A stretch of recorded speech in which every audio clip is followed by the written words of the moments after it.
ভারতের ত্রিপুরা থেকে নেমে আসা ঢল ও গত কয়েকদিনের প্রবল বর্ষণে ডুবেছে দেশের ১১ জেলা।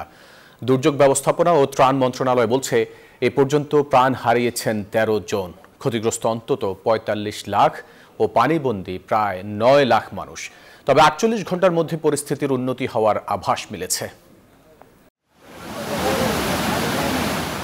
ত্রিপুরা থেকে উজানের পানি ও ভূপ্রাকৃতিক কারণে এই ভয়াবহ বন্যা, যার প্রকোপে ক্ষতিগ্রস্ত অন্তত ৪৫ লাখ মানুষ। আকস্মিক এই বন্যার পূর্বাভাস থাকলেও সতর্কবার্তা পায়নি বন্যা কবলিত এলাকাবাসী।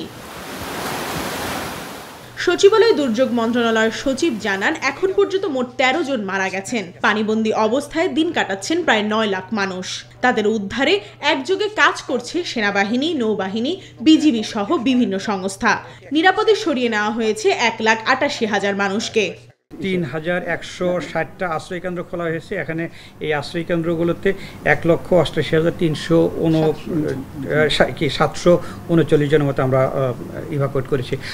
আবহাওয়া অধিদপ্তরের তথ্য অনুযায়ী আগামী ৭২ ঘন্টায় দক্ষিণ উত্তর পূর্বাঞ্চলে ভারী থেকে অতি ভারী বৃষ্টি অব্যাহত থাকবে এবং ২৬ আগস্টের পর বৃষ্টি কমার সম্ভাবনা আছে।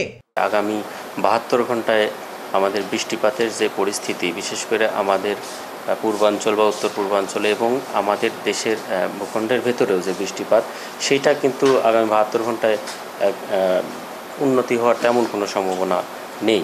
বৃষ্টিপাত যেরকম হচ্ছে সেরকমই হবে। ভারতের বাঁধ খুলে দেওয়া প্রসঙ্গে পানি উন্নয়ন বোর্ড বলছে, কাঠামোগত তথ্য দেয়া নেয়ার বিষয়টি বাংলাদেশ ভারত দ্বিপাক্ষিক চুক্তির আওতায় নেই। কোনো কাঠামোগত তথ্যাদি ভারতের সাথে এই মুহূর্তে আদান প্রদান করা হয় না। অর্থাৎ বিভিন্ন বাঁধ বা ব্যারেজ অথবা অন্যান্য জল নিয়ন্ত্রণ কাঠামোর যে তথ্যাদি, সেগুলো আসলে এই মুহূর্তে এই দ্বিপক্ষীয় চুক্তির আওতায় আলোচনা করা হয় না। আগামী ৪৮ ঘন্টার মধ্যে বন্যা পরিস্থিতির উন্নতি হতে পারে বলে আভাস পাওয়া গেছে। প্রমা চৌধুরী, নিউজ 24, ঢাকা।